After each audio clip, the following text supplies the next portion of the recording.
बारिश के मौसम में कई बार आंखों का धोखा हो जाता है। जिस जगह को आप सड़क समझ बैठते हैं, असल में वो गड्ढा या नाला निकले। हैदराबाद में कुछ ऐसा ही हुआ है। और नतीजा ये हुआ कि एक डिलीवरी बॉय बाइक समेत इस खुले नाले में गिर गया, जिसके बाद उसे बचाने की कोशिश शुरू हो गई। पीछे से खींचो, पीछे से उस तरफ। अरे इसको पकड़ा, फंसाओ ना उसको, इसको बचा दे। ये डिलीवरी बॉय गले तक नाले में डूबा हुआ था और इसी नाले में इसकी बाइक गिरी हुई थी, जिसको निकालने की कोशिश की जा रही थी। दोनों तरफ ऐसा बाहर आना चाहिए। टायर में लगा दो, पीछे टायर में डाल के ऊपर से निकालो। ऐसा डालो, ऐसा टायर में निकाल के ऊपर डाल दो। कुछ देर की मशक्कत के बाद बाइक बाहर निकल आई और ये डिलीवरी बॉय भी बाहर निकल गया। ये वीडियो एलबी नगर का बताया जा रहा है। इस घटना में डिलीवरी बॉय की बाइक तो खराब हुई, उसका फोन भी काम नहीं कर रहा है। लोगों का गुस्सा इस बात पर है कि जगह जगह इसी तरह के खुले नाले हैं, लेकिन फिर भी साइन बोर्ड नहीं लगाया जाता। छत्तीसगढ़ में बदमाशों के हौसले किस कदर बुलंद है, इसका सबूत देती तस्वीरें बिलासपुर से आई हैं, जहां सरेराह युवकों के बीच मारपीट हो गई। इस दौरान जमकर लात घूंसे भी चले हैं। तस्वीरें देखिए। एक गुट बाइक से आया और दूसरा कार से। कार से आए युवक ने बाइक सवार युवकों को जमकर पीटा। देखिए कैसे जमीन पर गिरा गिरा कर बाइक सवार को पीटा गया। इस दौरान रोकने की कोशिश करने वालों को भी कार सवार ने जमकर मारा। मारपीट कर धमकी देकर कार सवार वहां से निकल गया। इस दौरान मारपीट देखने के लिए मजमा लग गया, लेकिन कार सवार बिना डरे युवकों को मारते रहे। मामला सिविल लाइन्स थाना क्षेत्र का है। पुलिस ने मामले की जाँच शुरू कर दी है। वहीं हरिद्वार के पथरी थाना क्षेत्र में मोबाइल रिपेयरिंग को लेकर शुरू हुआ विवाद मारपीट तक पहुंच गया। कहासुनी के बाद दोनों पक्ष लाठी डंडे लेकर सड़क पर लड़ने लग गए।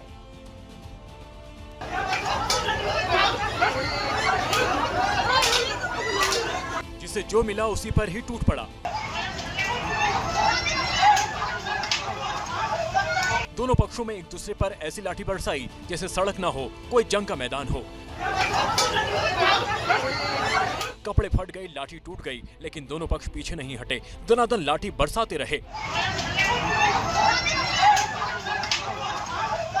यहाँ तक एक युवक के हाथ से लाठी छूट गई तो सामने से मारने आ रहे व्यक्ति पर ईंट से हमला कर दिया। सड़क पर हुई इस जंग में कई महिलाएं भी मारपीट करती नजर आई।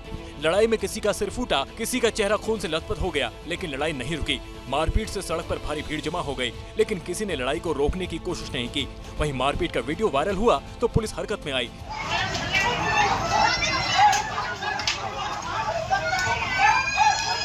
अब वीडियो के आधार पर आरोपियों की पहचान कर कार्रवाई की तैयारी की जा रही है।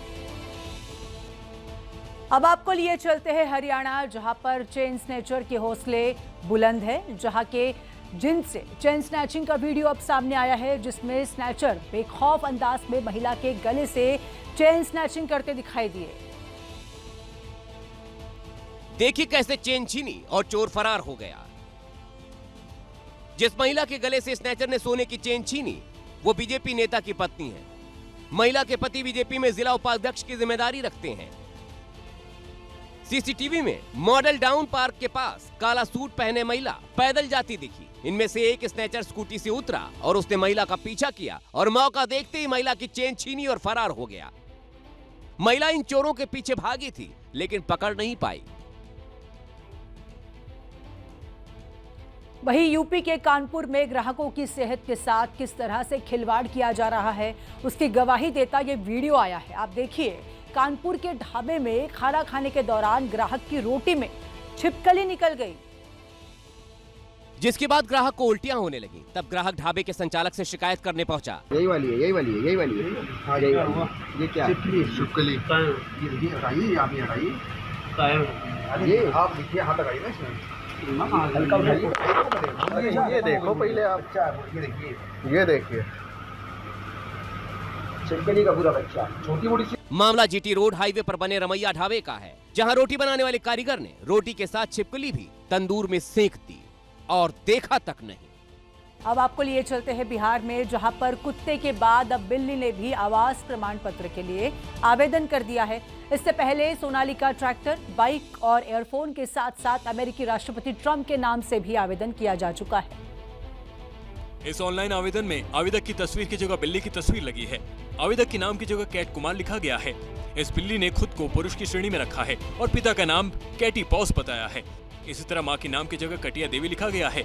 आवेदन में ईमेल एड्रेस की जगह आशुतोष कुमार सोनी का नाम लिखा गया है। ऐसे में माना जा रहा है कि इस शैतान बिल्ली को पकड़ने में पुलिस को ज्यादा टाइम नहीं लगेगा। ये आवेदन रोहतास जिले के बिक्रमगंज अनुमंडल में दिया गया है। बिल्ली ने खुद को नासरीगंज प्रखंड का निवासी बताया है और अपना गांव अतिमीगंज दर्ज कराया है। आवेदन के उद्देश्य की जगह स्टडी लिखा है, यानी ये शैतान बिल्ला पढ़ाई पूरी करने के लिए आवास प्रमाण पत्र बनवा रहा है। हालांकि अधिकारियों की इस आवेदन पर नजर पड़ गई, जिसके बाद थाने में मुकदमा दर्ज कराया गया। कानपुर में किन्नर की हत्या का सनसनीखेज मामला सामने आया है। किन्नर को किसने मारा, इसकी वजह मूल रूप से मैनपुरी की रहने वाली काजल किन्नर पिछले कई दिनों से कानपुर में किराए के मकान में रहती थी। काजल किन्नर के साथ उसका 12 साल का भाई भी रहता था। 4 दिन से उसके परिजन लगातार उसे फोन कर रहे थे, लेकिन जब फोन पर बात नहीं हो पाई तो वो सीधे किराए के कमरे पर पहुंच गए और जब मकान के बाहर पहुंचे तो घर से दुर्गंध आने की सूचना पुलिस को दी। पुलिस जब ताला तोड़कर अंदर पहुंची तो बेड के बॉक्स में किन्नर का शव पड़ा हुआ था। घटना हनुमंत विहार थाना क्षेत्र के खाड़ेपुर इलाके की है। अब पुलिस मामले की जाँच कर रही है। शुरुआती जाँच में पता चला कि काजल किन्नर की गोलू और हेमराज नाम के 2 लड़कों से दोस्ती थी। स्थानीय लोगों को इन्हीं दोनों में से किसी एक पर हत्या का शक है। इंदौर में एक महिला ने पहले अपनी प्रेमी को घर बुलवाया और फिर घर वालों के साथ मिलकर उस प्रेमी की हत्या कर दी। इस मामले में पुलिस ने 4 आरोपियों को गिरफ्तार कर लिया है। देखिए, जिन 4 लोगों को पुलिस ने गिरफ्तार किया है उनमें महिला के अलावा उसका पिता, उसका देवर और उसकी बहन का लड़का भी शामिल है। इन सभी ने प्लानिंग के तहत संजय यादव नाम के शख्स को घर पे बुलाया और उसकी हत्या कर दी। ये जालौन का रहने वाला है और ये ट्रक ड्राइवर है जो मतलब संजय यादव, और वो महिला से मिलने आता था। तो महिला के जो पिता ने और उसके जो महिला के पति के छोटे भाई ने काफी मना किया, समझाया कि इसको मत मिला करो, लेकिन वो मिलने बार बार आता था। तो इस बात को लेकर के एक जो महिला के पिता ने उसको बुलवाया, महिला से फोन कराकर, और फिर उसके बाद उसको मुरूद गांव के पास खाली जगह में ले जाकर वहां पर उसकी हत्या कर दी गई। महिला का कहना है कि संजय यादव ने उसका प्राइवेट वीडियो बना लिया था और उसी वीडियो के जरिए बार बार उसे ब्लैकमेल किया करता था। अब आपको लिए चलते हैं ओडिशा, जहां पर बालांगीर में 12 साल के बच्चे की हत्या का मामला सामने आया है। हैरानी की बात यह है कि इस हत्याकांड में पुलिस ने बच्चे के बड़े भाई को गिरफ्तार किया है, जिसकी उम्र महज 17 साल है।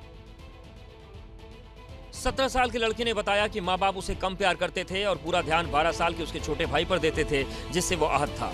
हत्या की वारदात 1.5 महीने पहले की है, लेकिन अब पुलिस ने इस मर्डर मिस्ट्री को सुलझाते हुए मृतक के बड़े भाई को गिरफ्तार कर लिया और उसी की निशानदेही पर बच्चे का शव बरामद किया, जिसे उसने घर के पास ही दफना दिया था। पुलिस कई दिनों से इस हत्याकांड को सुलझाने की कोशिश कर रही थी और इसी बच्चे की मां का एक बयान पुलिस के लिए कारगर साबित हो गया। दरअसल मां ने बताया कि घटना के दिन जब वो घर लौटी थी तब उसका बड़ा बेटा फर्श धो रहा था और जब पुलिस ने सख्ती से पूछताछ की तो 17 साल के बड़े भाई ने अपना जुर्म कबूल कर लिया। बड़े भाई ने पूछताछ में बताया कि उसने किचन में रखे चाकू से छोटे भाई पर वार किया और फिर घर के पास गड्ढा खोदकर उसका शव उसी में दफना दिया। जांच में यह भी पता चला कि बड़े भाई ने शव को पहले घर के पीछे दफनाया, लेकिन रात को जब माँ बाप सो गए तब उसने शव को गड्ढे के बाहर निकाला और फिर घर से 300 मीटर दूर ले जाकर दफना दिया। बड़े भाई ने पूछताछ में यह भी बताया कि हत्या के बाद उसने छोटे भाई के शव को मां की साड़ी में ही लपेट दिया था।